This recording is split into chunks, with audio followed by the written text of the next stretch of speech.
দ্বিতীয় শ্লোকে বলা হয়েছে বেদব্যাসকে প্রণাম করা হয়েছে, যিনি এই ভগবদ গীতাকে মহাভারতের মধ্যে গ্রথিত করেছেন। বলছেন, নমস্তুতে ব্যাস বিশাল বুদ্ধে ফুল্লারবিন্দায়ত পত্র নেত্র येन त्वया भारत तैलपूर्णः प्रज्वालितो ज्ञानमयः प्रदीपः। नमस्तुते व्यास विशाल। व्यास के नमस्कार करा হচ্ছে। व्यास আপনাকে নমস্কার। বিশাল বুদ্ধি। বেদব্যাসকে ভগবানের অংশাবতার বলা হয়েছে, বিশাল বুদ্ধিধারী, তাই তাকে নমস্কার করা হচ্ছে। প্রকৃতপক্ষে বেদব্যাস না থাকলে, এটা সত্যি, বেদব্যাস না থাকলে ভারতবর্ষের যে ঐতিহ্য, যে সনাতন, যে হিন্দু ধর্ম, সমস্তটাই লোপ পেয়ে যেত। কারণ আমরা যা কিছু আজকের দিনে আমাদের ধর্ম শাস্ত্র হিসেবে দেখছি, 4টি বেদ, বেদ তো আগে অখণ্ড ছিল। সেই বেদকে বিন্যাস করেছেন ঋক, সাম, যজুর, অথর্ব, এইভাবে। এটি কিন্তু বেদব্যাসী কীর্তি, সেই জন্যই এর নাম বেদব্যাস। বেদ ব্যাস, ব্যাস মানে বিভাগ। আগে সমস্ত মন্ত্রগুলো একসঙ্গে ছড়িয়ে ছিটিয়ে এভাবে একটা গ্রন্থের মধ্যে ছিল।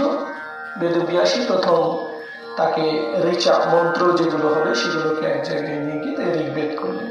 যেগুলো গানের উপযুক্ত সেই সমস্ত মন্ত্রগুলোকে আলাদা করে সামবেদ করলেন। যেগুলো যজ্ঞের জন্য উপযুক্ত সেগুলোকে নিয়ে যজুর্বেদ করলেন। আর যেগুলো হচ্ছে আমরা চিকিৎসা শাস্ত্র, মারণ, চাটন, ঝাড়ফুঁক ইত্যাদি যে সমস্ত মন্ত্রগুলো, সেগুলোকে এক জায়গায় রেখে অথর্ববেদ করলেন। এইভাবে ঋক, সাম, যজুর, অথর্ব, ইনি বেদব্যাসী প্রথম কিন্তু আমাদের বিভাগ করেছেন। এছাড়া আমরা যদি দেখি 1 লক্ষ শ্লোক সমন্বিত মহাভারত, যা আমাদের ভারতবর্ষের বলতে গেলে হৃৎপিণ্ড বলা হয়। অত একটা সময় যে যা নেই ভারতে তা নেই ভারতে, যা আছে ভারতে তা আছে ভারতে। মহাভারতে যা নেই সমগ্র পৃথিবী জুড়েও দেখলেও সেখানে তাইতে নেই। আর মহাভারতের মধ্যে যা আছে সমস্ত জায়গাটাতেই তাই আছে।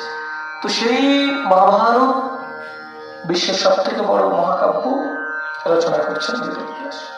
তারপরে আমরা 18টা মহাপুরাণ, 18টা উপপুরাণ, কূর্ম পুরাণ, বরাহ পুরাণ, স্কন্দ পুরাণ, আমাদের শ্রেষ্ঠ ভাগবত পুরাণ, মৎস্য পুরাণ, বিষ্ণু পুরাণ, শিব পুরাণ, এই যে সমস্ত পুরাণগুলো যেগুলো আমাদের সনাতন ধর্মের ঐতিহ্য, সেই সমস্ত কিছু সৃষ্টিকর্তা কিন্তু বেদব্যাস।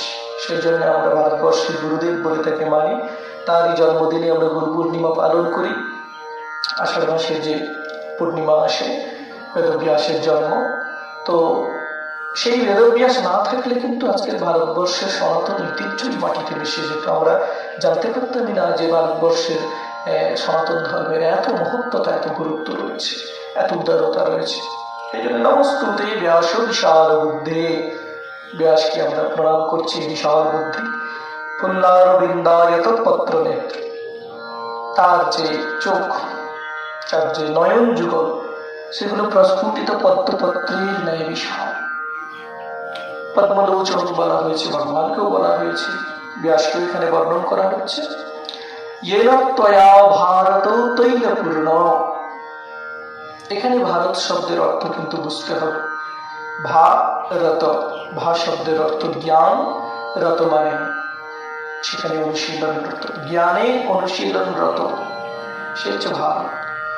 তো এইরকম জ্ঞানে অনুশীলনরত মহাভারত তৈলপূর্ণ জ্ঞানময় প্রদীপ প্রজ্বলিত করেছেন বেদব্যাস। মহাভারতের মতো একটা জ্ঞানময় তৈলপূর্ণ প্রদীপ প্রজ্বলিত করেছেন বেদব্যাস।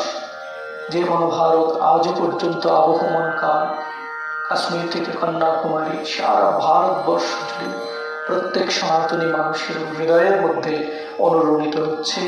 সেই মহাভারতকে বেদব্যাস প্রজ্বলিত করেছেন। সেই জন্য বেদব্যাসকে আমরা প্রণাম করছি। পরবর্তীতে মঙ্গলাচরণের আবার সেগুলো আমরা পরবর্তী ক্লিপে দেখতে পাবো। সবাইকে আবার বিনম্র শ্রদ্ধা, প্রণাম, নমস্কার। জয় ভগবদ গীতা, জয় পরমপুরুষ ভগবান শ্রীকৃষ্ণ। আমরা এই ধারাবাহিকতা আরম্ভ করেছি।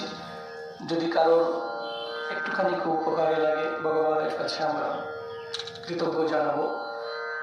আস্তে আস্তে আমরা পরবর্তী সম্পূর্ণ গীতাটা এভাবে সম্পূর্ণ করার চেষ্টা করব। সেই জন্য চ্যানেলটিকে আপনারা লাইক, কমেন্ট, শেয়ার করে আরও উৎসাহিত করুন আমাদেরকে। আমরা পরবর্তীতে যেন আপনাদের কাছে আবার পরবর্তী অংশ নিয়ে পৌঁছতে পারি। নমস্কার।